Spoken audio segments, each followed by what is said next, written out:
Aujourd'hui, les militaires qui travaillaient dans la zone 51 ont le droit de s'exprimer. Je commandais la zone 51. Oui, j'y ai travaillé. C'est la base militaire secrète la plus célèbre du monde. On a accepté les conditions. Taisez-vous. Vos vies et celles d'autres gens en dépendent. Pour la première fois, les hommes qui ont travaillé dans la zone 51 racontent leur histoire.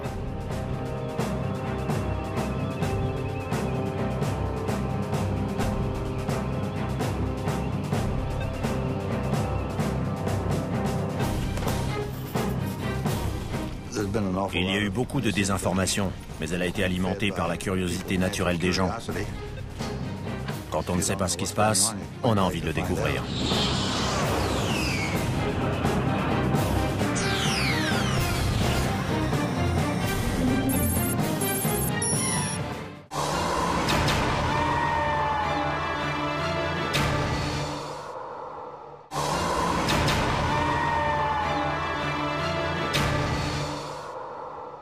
Aujourd'hui, les militaires qui travaillaient dans la zone 51 ont le droit de s'exprimer.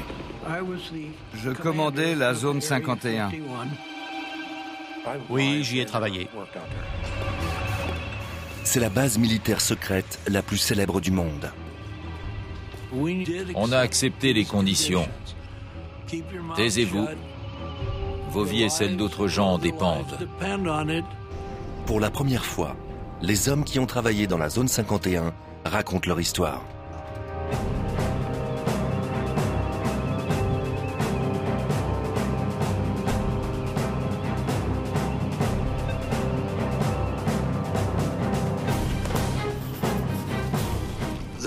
Il y a eu beaucoup de désinformation, mais elle a été alimentée par la curiosité naturelle des gens. Quand on ne sait pas ce qui se passe, on a envie de le découvrir.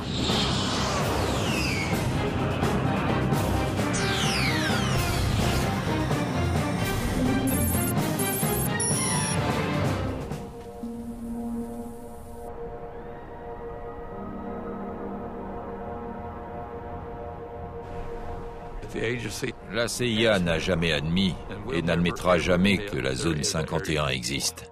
Point final. Créée par la CIA en 1955 pour mettre au point et tester les programmes militaires les plus secrets des États-Unis, la zone 51 tire son nom d'un quadrillage sur un plan. Bien qu'elle n'existe pas officiellement, elle apparaît sur les images satellites du désert du Nevada. On y voit plusieurs pistes de décollage et plus de 25 hangars. L'accès à cette base ultra secrète a toujours été soigneusement contrôlé. Mais aujourd'hui, les premiers programmes élaborés dans la zone 51 sont déclassifiés et les souvenirs ont le droit d'être évoqués.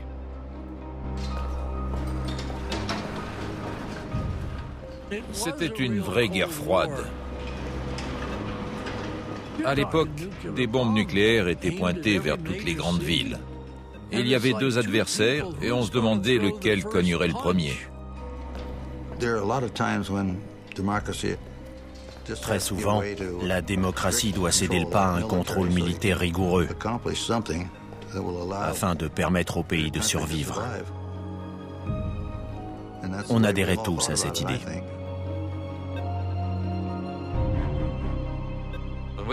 Dans les réunions, on avait le droit d'avoir ni papier ni crayon. Même les pilotes ne discutaient pas entre eux. Rien n'était écrit. On avait tout en tête. En intégrant le programme, on recevait un nom de code. Mon prénom, c'est Ken. Mon nom de famille commence par C, Collins. Et mon nom de code a été Colmar, C-O-L-M-A-R. Moi, je ne suis pas du genre curieux. Ça tombait bien en ce qui concernait la partie secrète.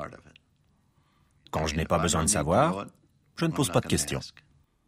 On m'a expliqué que ça n'était pas la peine d'essayer de découvrir mon niveau d'habilitation, parce que je l'avais reçu des cercles les plus élevés de Washington. Ils avaient les moyens de savoir ce que je faisais, ce que je disais, où j'allais.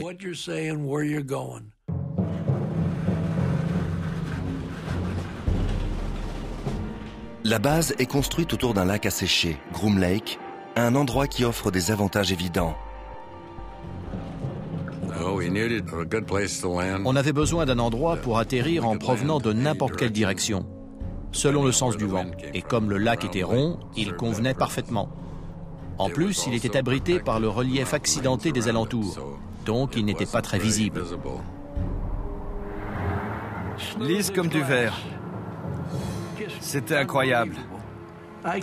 Je roulais dessus à toute vitesse avec la voiture de l'état-major sans qu'elle cahote. C'était magnifique. Groom Lake était rudimentaire. On vivait dans quelques caravanes.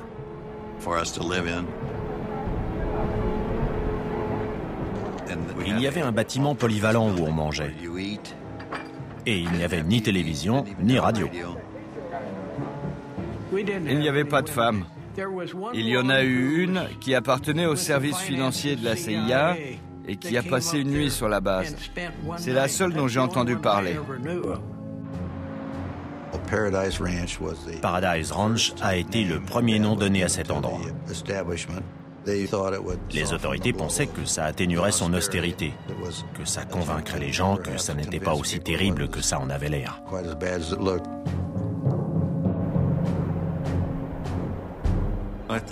Son charme tenait au fait qu'on n'y allait que pour travailler. Ceux qui n'avaient rien à y faire n'y étaient pas envoyés. Et ils n'en avaient d'ailleurs sûrement pas envie, parce que ça n'était pas le coin idéal pour des vacances. C'était une affectation dure.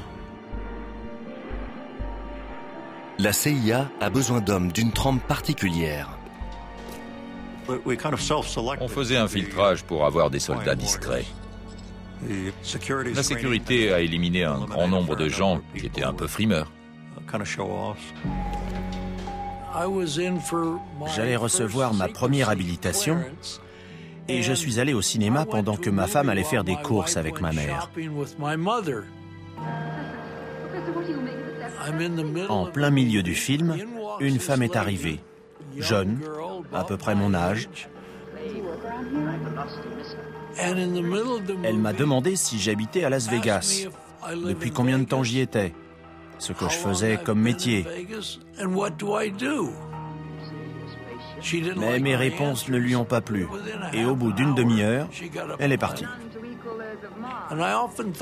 Souvent, je me suis demandé depuis combien de temps elle me suivait, même si elle me suivait. Ou si c'était juste une fille de Las Vegas à la recherche d'un micheton. Je ne le saurais jamais.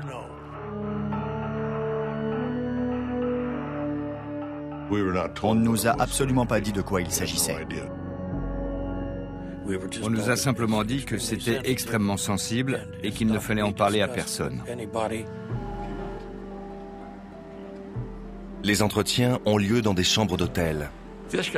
Un type qui avait réussi tous les tests s'est entendu dire « Il y a un programme noir dans l'Ouest et on aimerait que vous y travailliez, ça vous intéresse ?» Il a dit qu'il voulait en discuter avec sa femme et les gars ont répondu « Allez-y ».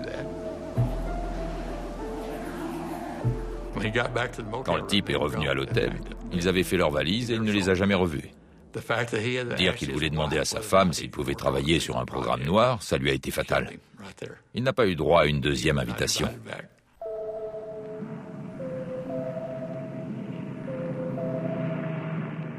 La zone 51 est créée pour un programme classé top secret. Nom de code, Aquaton.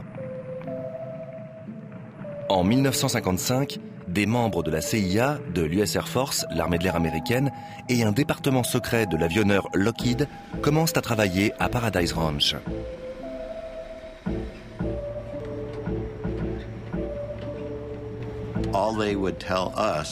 On nous disait simplement qu'on se portait volontaire, sans savoir de quoi il retournait. Beaucoup de gars n'étaient pas partants, mais moi, si. On savait qu'on allait devoir utiliser des combinaisons stratosphériques, donc qu'on volerait en haute altitude.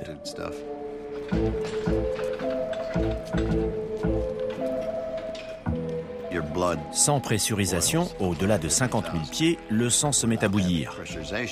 En cas de dépressurisation, si le moteur tombe en rade au-delà de 50 000 pieds, la combinaison vous sauve la vie. Une entreprise de Boston a été choisie pour fabriquer les combinaisons. Elles devaient être faites sur mesure, très près du corps. Alors on est allé chez un fabricant de soutien-gorge pour la grande distribution. On faisait un essayage, on rentrait à la maison, on revenait, on refaisait un essayage après fabrication. Et on ne pouvait pas dire qui on était, ni ce qu'on faisait. Simplement qu'il nous fallait une combinaison. Quand on vole plus haut que là où l'homme est jamais allé, il faut changer d'équipement. Dans ce film, déclassifié récemment, Ray Goody se prépare pour un vol au-dessus de la zone 51. Les combinaisons partiellement pressurisées MA2 modifiées sont taillées sur mesure pour chaque pilote. S'il maigrit ne serait-ce que d'1 kilo, la combinaison perd toute efficacité. Jamais personne n'a eu une telle allure. Et des rumeurs commencent à circuler à propos de ce qui aurait lieu dans la zone 51.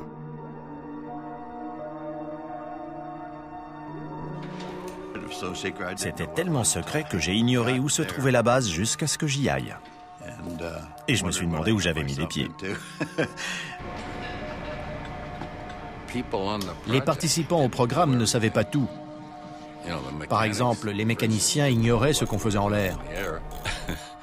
C'est dire à quel point c'était secret. Rien ne restait dehors. Sitôt posé, l'avion partait au hangar.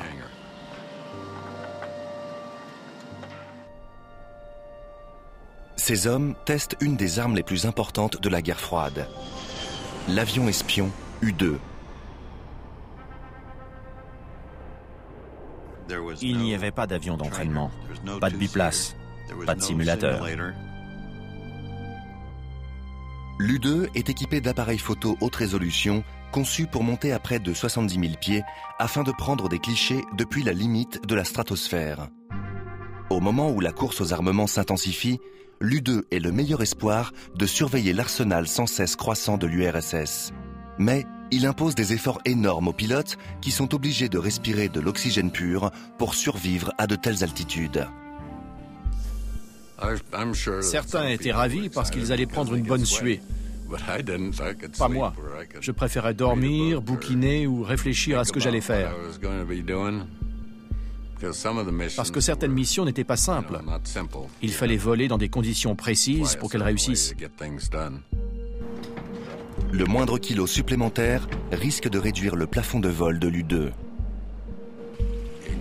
Tout le carburant se trouvait dans les ailes, donc c'était impossible d'empêcher le bout de racler par terre. C'est pour ça que des roulettes les soutenaient jusqu'au moment où les ailes s'éloignaient du sol. À ce moment-là, les roulettes se décrochaient. J'aimais bien décoller et monter en spirale. L'U-2 a une couverture. Officiellement, il s'agit de recherche météorologique. C'était notre couverture. On était un escadron de reconnaissance météo. Si ça n'était pas un avion conventionnel, alors qu'est-ce que c'était? Bien que volant 3 fois plus haut que les avions de ligne de l'époque, l'U-2 est parfois repéré. J'en suis pas sûr, mais je crois que j'ai vu le soleil briller sur une vitre ou sur des hublots d'observation. Au milieu des années 1950, au moment où la guerre froide et la passion des Américains pour les ovnis battent leur plein, je crois que ça venait de l'espace, mais que c'était amical. Les avions argentés sèment parfois la confusion.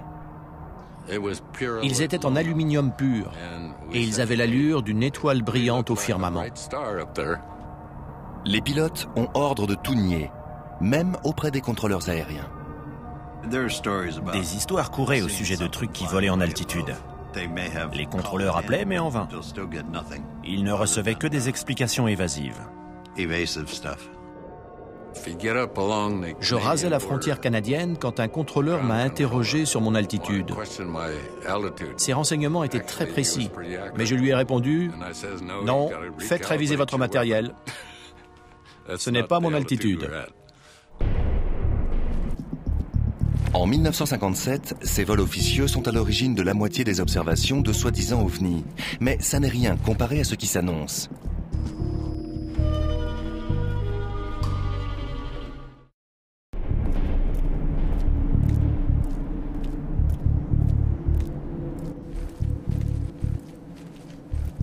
La zone 51 est tellement loin de tout que la plupart des gens qui y travaillent font l'aller-retour chaque semaine depuis Burbank ou Las Vegas.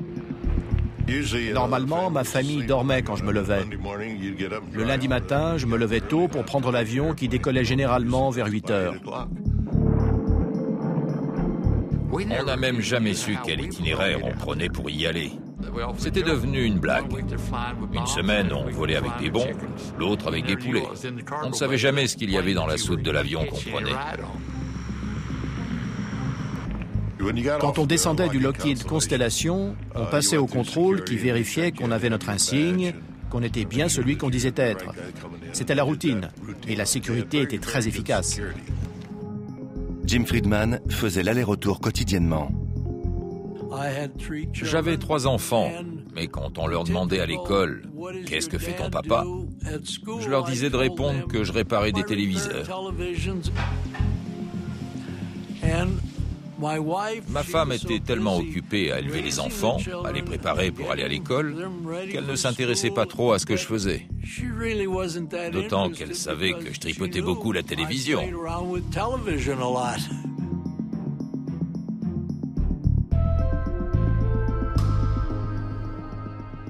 C'était bien. On a eu une belle vie. Même si parfois il ne rentrait pas à la maison pendant une semaine. Par contre, il téléphonait et je disais aux enfants que leur père faisait des heures supplémentaires. Ma fille surtout me demandait où était son papa et je répondais qu'il faisait des heures sup. Moi non plus, je ne savais pas ce qu'il faisait. C'était une routine quotidienne étrange. Quand je rentrais le soir et que ma femme me demandait comment s'était passée la journée, je répondais sans me mouiller. Pas mal, j'ai réparé quelques télés. Évidemment, je ne pouvais pas lui dire « Oh chérie, on vient de réduire la surface équivalent radar de l'avion le plus secret du monde à la taille d'un derrière de moucheron. » Pas vaillant. Bon, qu'est-ce que tu as fait aujourd'hui? Rien. Impossible d'en parler.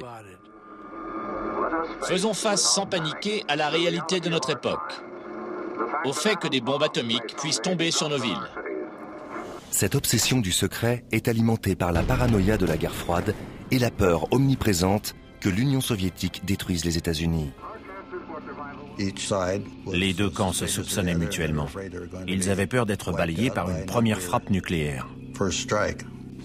On ne fait confiance à personne, pas même aux pilotes d'essai. En 1963, lors d'une mission d'entraînement, Ken Collins s'éjecte et laisse s'écraser son avion. Environ une semaine après, on m'a demandé si j'étais d'accord pour être hypnotisé, pour découvrir si j'avais oublié quelque chose. J'ai accepté, et s'est alors présenté ce que j'appellerais un psy de haut vol de Boston.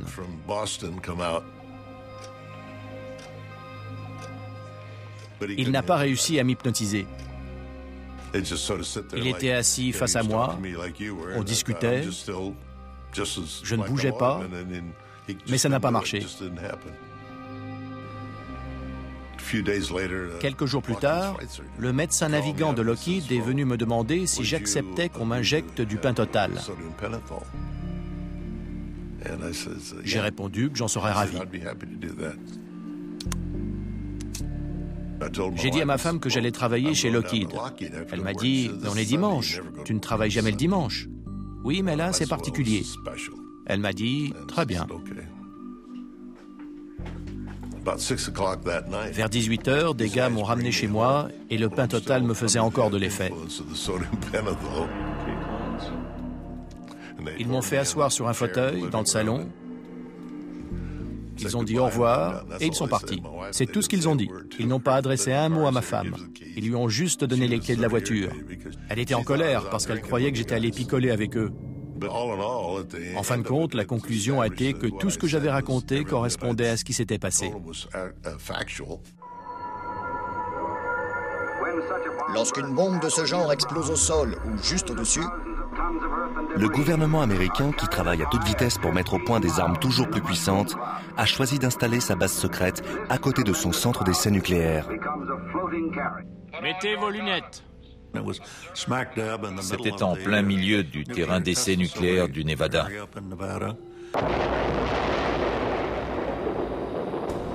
Personne n'avait envie d'y aller.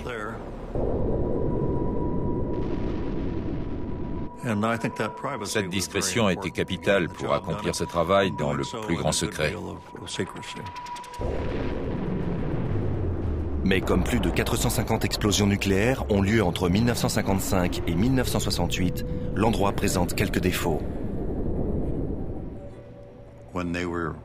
Quand il y avait des explosions nucléaires, on était tous informés au préalable pour évacuer. Une fois, ça a duré presque 2 semaines à cause de problèmes météo, de vent principalement. Il fallait qu'on porte des dosimètres pour être sûr qu'on était encore propre. Pour je ne sais plus quelle raison, j'étais sur la piste de décollage au moment d'une explosion qui a eu lieu à Yucca Flats. J'ai vu des vagues dans le sol s'approcher de moi. Ça montait, ça descendait, ça montait, ça descendait. C'était une explosion souterraine. C'était incroyable de voir ces grands cercles de terrain s'enfoncer.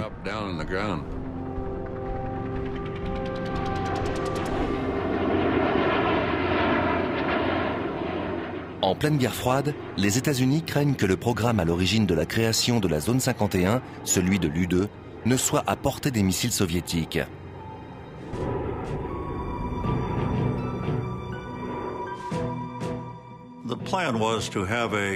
L'objectif, c'était de mettre au point un avion habité pour succéder à l'U-2, qui devait être bien moins vulnérable et bien plus performant. Très peu de gens à la CIA étaient au courant.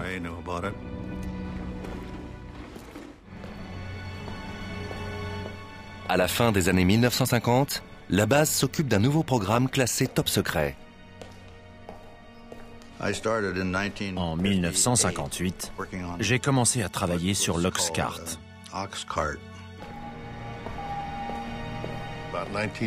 En 1960, on m'a informé que j'avais été sélectionné pour une espèce de programme aérospatial. Il s'agissait d'un avion qu'on a proposé à la CIA qui devait voler à très haute altitude, environ 100 000 pieds. L'objectif initial, c'était de lui permettre d'aller aussi vite et aussi haut que possible et de le rendre le moins visible possible au radar. On allait tellement vite que si on était en Californie, qu'on volait nord-sud et qu'on faisait un virage à pleine vitesse à une certaine altitude, on n'arrivait pas à rester au-dessus de cet état. L'avion volait si vite qu'il nous déportait. En pleine guerre froide, les renseignements sont aussi importants que l'armement et l'Oxcart est conçu pour être l'espion par excellence. Premier avion furtif de l'histoire, il vole assez vite et assez haut pour prendre de vitesse les missiles. Des milliers de personnes planchent sur sa conception dans les installations de l'avionneur Lockheed à Burbank, en Californie. Malgré l'ampleur de la tâche, le programme reste secret. Pour l'Oxcart, il fallait une habilitation particulière. Et c'était la plus élevée qu'on pouvait obtenir. L'avion devait supporter les températures provoquées par la friction de l'air lors des vols atmosphériques à 3200 km/h. L'Oxcart était à 93% en titane, un matériau jamais utilisé pour un avion. Et pour s'en procurer beaucoup, il fallait traiter avec l'Union soviétique. Comment la CIA a-t-elle fait sortir ce matériau du RSS? Pour autant que je sache, c'est toujours secret et je ne sais ni comment elle s'y est prise, ni qui s'en est chargé. Mais on a reçu tout le titane dont on avait besoin.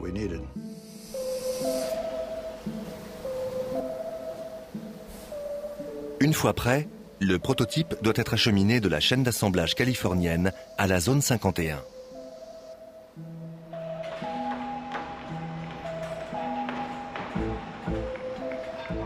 Ce qui était rond voyageait dans un conteneur carré. Et ce qui était carré voyageait dans un conteneur rond. Il était trop long, ses ailes étaient trop larges, donc des tronçons ont été détachés et transportés de Burbank à Groom Lake. Comme on n'avait pas envie d'envoyer un convoi exceptionnel très large sur une route fréquentée, on faisait ça en toute discrétion, quand il n'y avait personne. Ça nécessitait de collaborer avec les polices de la route de Californie, du Nevada, la CIA et je ne sais combien d'autres organismes. Et la voie devait être dégagée. Il a fallu couper des arbres et niveler la terre des accotements pour que les conteneurs puissent passer.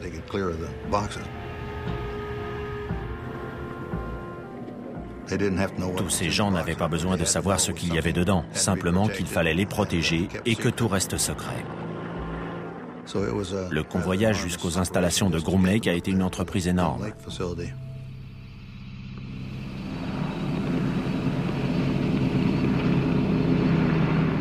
Ken Collins est un des premiers pilotes à découvrir l'Oxcart à la zone 51.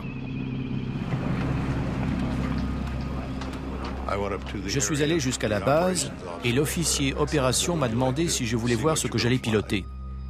J'ai dit bien sûr.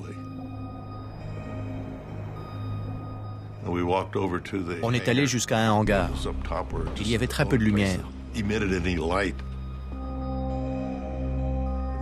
Dans l'ombre, on voyait cet avion effilé, magnifique,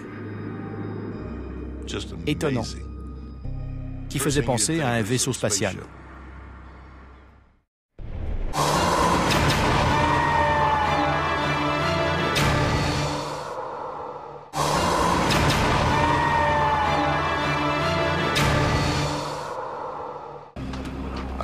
Je suis allé jusqu'à la base et l'officier opération m'a demandé si je voulais voir ce que j'allais piloter. J'ai dit bien sûr. On est allé jusqu'à un hangar. Il y avait très peu de lumière.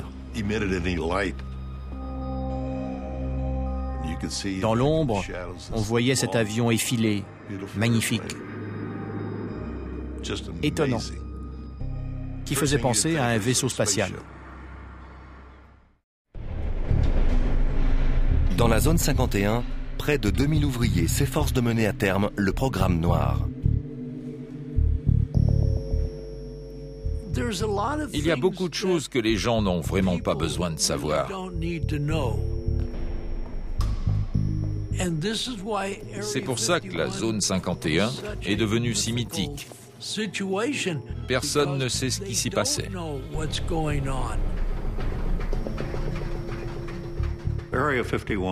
La zone 51 n'avait qu'un but, mettre au point l'Oxcart pour qu'il intervienne à l'étranger.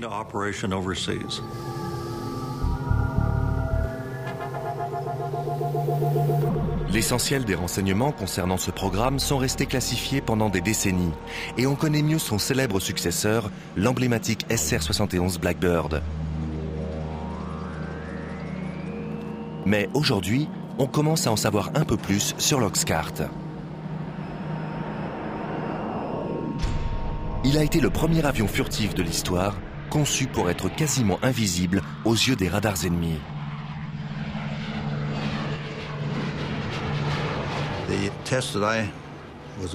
Les essais auxquels j'ai participé consistaient à survoler nos stations radars. On voulait voir si l'avion allait être ou non repéré. Je suis allé au centre d'observation radar pour voir ce qui arriverait quand l'Oxcart passerait. J'étais planté là. Personne n'a remarqué grand-chose. Et tout à coup, on a eu l'impression qu'une échelle venait de tomber sur le toit. En fait, c'était l'onde de choc due au passage de l'avion. Et personne ne l'avait vu sur les écrans radars. Apparemment, il répondait aux attentes. L'avion peut traverser les États-Unis d'une côte à l'autre en 70 minutes. Mais sa principale raison d'être, c'est l'observation. Ces clichés, pris au-dessus de la Corée du Nord, ont récemment été diffusés pour la première fois par la CIA. Ils soulignent la capacité exceptionnelle de l'Oxcart à photographier des zones au sol depuis une altitude de 27 000 mètres, en volant à 3500 km/h. La caméra qui équipait cet avion, qui volait à Mach 3, avait une résolution de 30 cm. Imaginez un objet au sol sur lequel vous posez un quadrillage avec des carreaux de 30 cm de côté, un peu comme sur du linoléum, avec des carreaux noirs, blancs ou gris. Un objet de 30 cm de côté était reconnaissable, même si on ne voyait pas sa structure interne. Mais en photo, un char d'assaut couvrait des centaines de carreaux, et il était facile à identifier. Mais au plus fort de la guerre froide, les hommes de la zone 51 ne sont pas les seuls à disposer de caméras efficaces. Les soviétiques avaient entre 4 et 6 poubelles, comme on les appelait.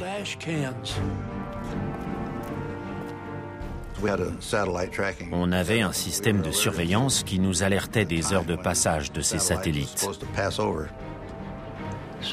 Au moment où ils approchaient de la zone 51, on arrêtait tout. Il y avait des cabanons d'urgence. Si un avion était à l'extérieur au moment où un satellite franchissait la ligne d'horizon, on filait se réfugier à l'intérieur.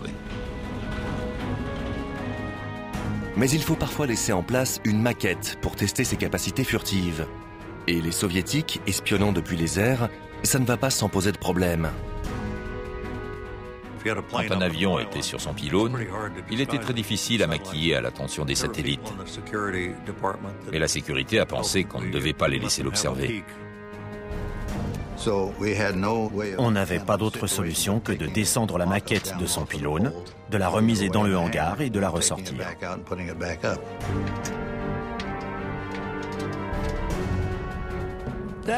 Ça rendait la tâche très difficile. On commençait à travailler sur l'avion, puis il fallait le rentrer rapidement dans le hangar. Après, il fallait le ressortir, le rentrer, le ressortir.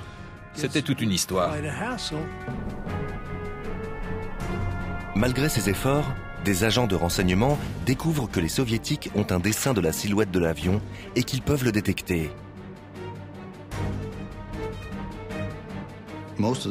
Lors de la plupart des essais effectués en journée, les radiations en provenance du soleil chauffaient tout, sauf les parties à l'ombre. Et quand on laissait la maquette en position pendant une demi-heure, elle projetait une ombre qui pouvait être repérée avec un appareil infrarouge. Bientôt, les hommes de la zone 51 fabriquent donc des leurres à l'attention des soviétiques. Quand des satellites équipés d'instruments infrarouges arrivaient, on dessinait la forme d'un avion bizarre devant un des hangars. La plupart des silhouettes étaient en carton. Au moment où le satellite arrivait, on mettait des radiateurs à l'arrière pour qu'il y ait une signature infrarouge et faire croire que l'avion venait de se poser. On voulait que l'ennemi croie qu'on avait quelque chose que lui n'avait pas. Et on voulait l'obliger à consacrer beaucoup de temps et d'argent à essayer de découvrir ce que c'était. Des objets fantomatiques apparaissent sur les écrans. D'autres leurres protégeant l'Oxcart alimentent des rumeurs qui vont bon train. Les chasseurs ont passé des heures à suivre ces objets repérés au radar. On a effectué 2850 missions au départ de Groom Lake, dont personne n'a jamais rien su. L'avion n'existait pas. Mais naturellement, en fonction des rayons du soleil, il pouvait être repéré, et les gens disaient alors avoir vu un ovni. Le chef du renseignement de l'US Air Force a confirmé que ces objets ne sont pas des armes secrètes américaines et répète que l'Air Force doit enquêter. À l'époque, l'Air Force travaillait sur le programme Blue Book, consacré aux observations d'OVNI. Quand elle a ouvert son enquête, elle s'est heurtée à un mur du secret. Elle a appris qu'il s'agissait d'une mission secrète, qu'il fallait inventer une histoire bidon et tout oublier. Nous avons reçu et analysé entre 1000 et 2000 comptes rendus. Les pauvres gars du programme Blue Book allaient devoir inventer quelque chose pour expliquer ces observations. Je respecte l'Air Force, mais certains de ces objets sont d'origine interplanétaire. Les contrôleurs aériens de l'aviation civile américaine ont eu interdiction de signaler ces objets qui volaient si vite. pour ne pas effrayer le public. Les pilotes de ligne étaient des empêcheurs de tourner en rond. Ils voyaient le Blackbird prendre de l'altitude. Ils montaient à 80 000 pieds, alors que les avions civils étaient à 45 000. Et les pilotes appelaient à la radio et se mettaient à hurler.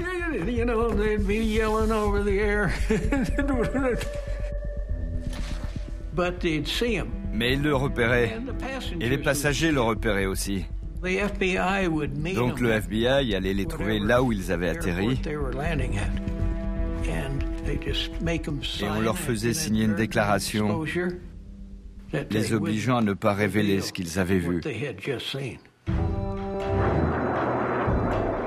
Mais quand les événements tournent au drame à la zone 51, la machine désinformée passe la vitesse supérieure.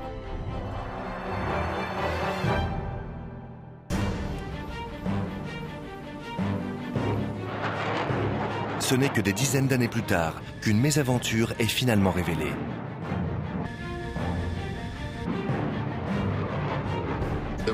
On faisait un essai moteur à basse altitude et à vitesse subsonique, parce qu'on avait du mal à accélérer jusqu'à Mach 3. J'ai pris la direction du nord depuis la zone 51, je suis monté à 25 000 pieds, je suis reparti vers le sud, j'ai rencontré un peu de mauvais temps, et quelque chose n'allait pas. Je perdais de la vitesse, mais l'avion ne le signalait pas. Très vite, le nez s'est levé, l'avion est monté, il s'est retourné et il a commencé à partir en vrille.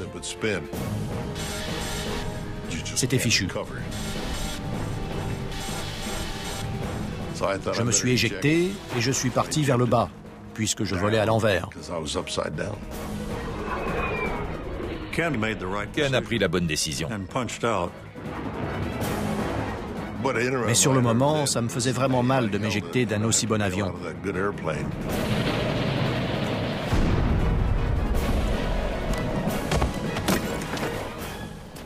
Il a fini près de Wendover, dans l'Utah. Une fois au sol, j'ai récupéré ma voile. Je me doutais que j'en aurais besoin. J'allais devoir passer la nuit dehors et elle me servirait de sac de couchage.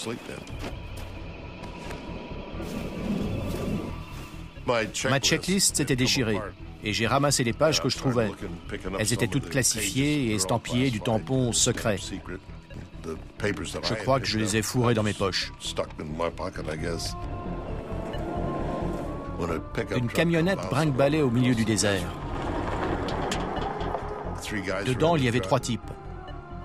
J'étais étonné de les voir. Ils m'ont dit de monter, qu'ils allaient me ramener à mon avion. Mais j'ai répondu non, parce que c'était un F-105, c'était notre histoire, avec une arme nucléaire à bord.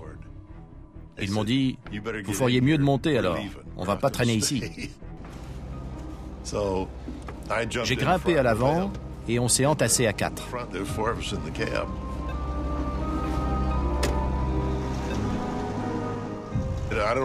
Je ne sais pas où ils seraient allés en cas d'explosion. Vu la distance, ça n'aurait rien changé. Après la mise en garde et le pieux mensonge de Collins, il n'avait sûrement pas envie d'aller voir de près.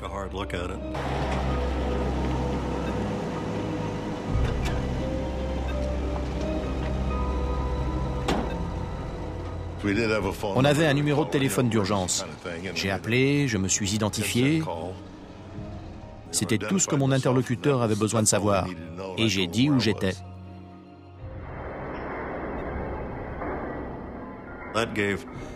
La CIA a eu 2 jours pour récupérer les morceaux de l'épave et tout nettoyer. Sinon, ça aurait viré à la kermesse.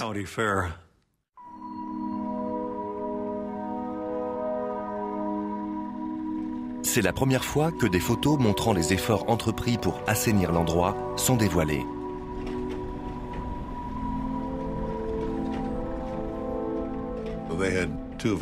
Deux types de la sécurité sont allés sur place. Ils ont sillonné tout le coin à cheval pour vérifier que rien de classifié n'avait été oublié. Entre la version officielle et l'isolement du lieu de l'accident, le nettoyage permet de garder secret l'emplacement du crash. Ça a été décrit comme un accident de F-105. Des avions s'écrasent tout le temps à proximité des bases aériennes. Et l'histoire a été oubliée. Une cinquantaine d'années plus tard, l'historien Peter Merlin a découvert le lieu de l'accident que le gouvernement a essayé de faire oublier.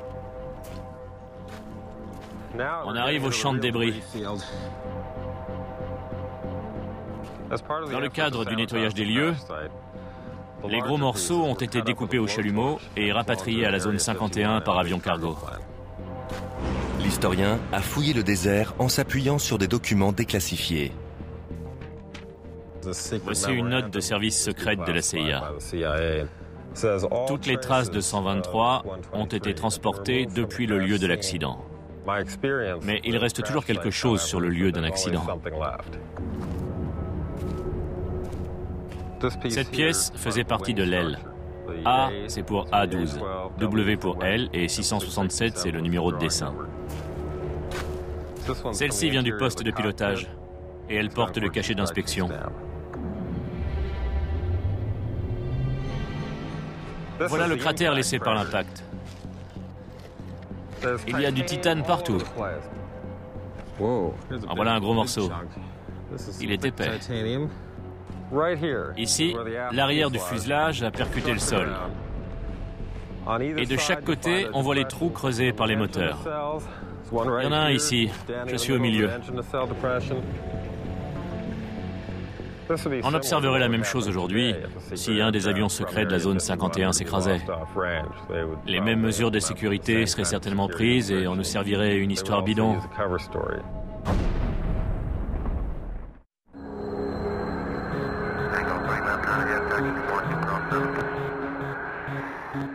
Aéroport McCarran, Las Vegas, de nos jours. Un hangar privé pour avions banalisés. Chaque jour de la semaine, des passagers empruntent la voie des airs pour aller à Groom Lake, comme au temps de l'U-2 et de l'Oxcart. Depuis cette époque, la zone 51 est devenue le siège permanent des programmes noirs. Si on reprend toutes les archives, on constate qu'il n'y a jamais eu de vol à Groom Lake. Il ne faut pas se fier aux apparences. Et le mystère continue. Les fonds secrets alloués chaque année aux forces armées dépassent les 41 milliards d'euros. De toute l'histoire des États-Unis, ils n'ont jamais été aussi élevés.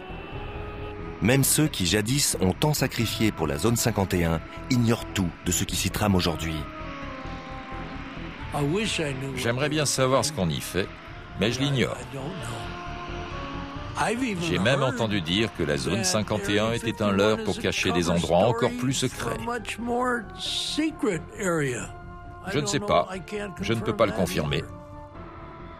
Je n'en ai aucune idée, mais j'aimerais bien savoir. Et le goût du secret continue d'alimenter les rumeurs. Souvent, on ignore si une situation est vraie ou fausse. Il y a eu beaucoup de désinformation, mais elle a été alimentée par la curiosité naturelle des gens. Quand on ne sait pas ce qui se passe, on a envie de le découvrir. Et les spéculations les plus folles contiennent souvent une once de vérité. On raconte qu'il y a des salles souterraines et des tunnels qui vont jusqu'à Las Vegas. En fait, il n'y a rien de tout ça. Au centre d'essai nucléaire, on s'est effectivement réfugié sous terre, parce qu'en surface, c'était radioactif. Mais pas dans la base. L'autre mythe remonte à ces dernières années. On aurait maîtrisé cette vitesse et cette technologie en faisant de l'ingénierie inverse, avec un vaisseau spatial extraterrestre. C'est une histoire vraie. On a bien fait de l'ingénierie inverse là-bas. Avec un MiG-21 soviétique. On l'a récupéré en 1968. On l'a démonté pour voir comment il avait été fabriqué. On l'a remonté et on l'a fait voler. Même la théorie du complot qui prétend que l'alunissage a été tourné dans la zone 51 repose sur quelques faits avérés. Au centre d'essai nucléaire, on a testé la Jeep lunaire qui a été envoyée sur la Lune, tous les équipements de vie. Les astronautes sont venus s'entraîner sur les cratères laissés par les bombes atomiques. C'est sûrement de là que viennent toutes ces histoires.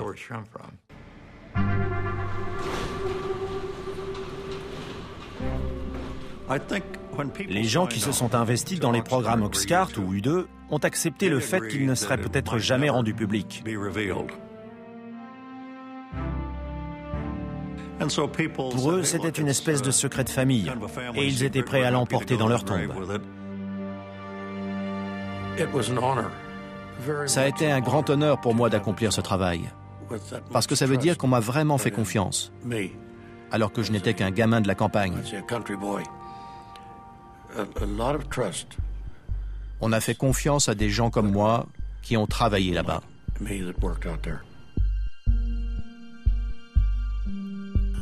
Beaucoup y ont consacré leur vie.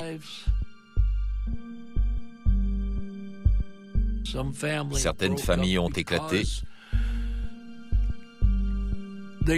parce que les épouses ne savaient jamais quand leur mari allait rentrer. Ce n'était pas un boulot comme un autre. On nous a donné des tâches à faire, on y croyait, et on a fait du mieux possible. Et ça s'est bien terminé.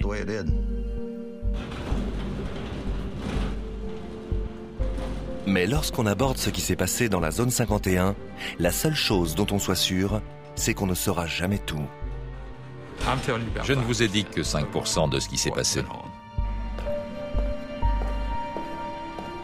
Je n'ai raconté qu'une partie de l'histoire.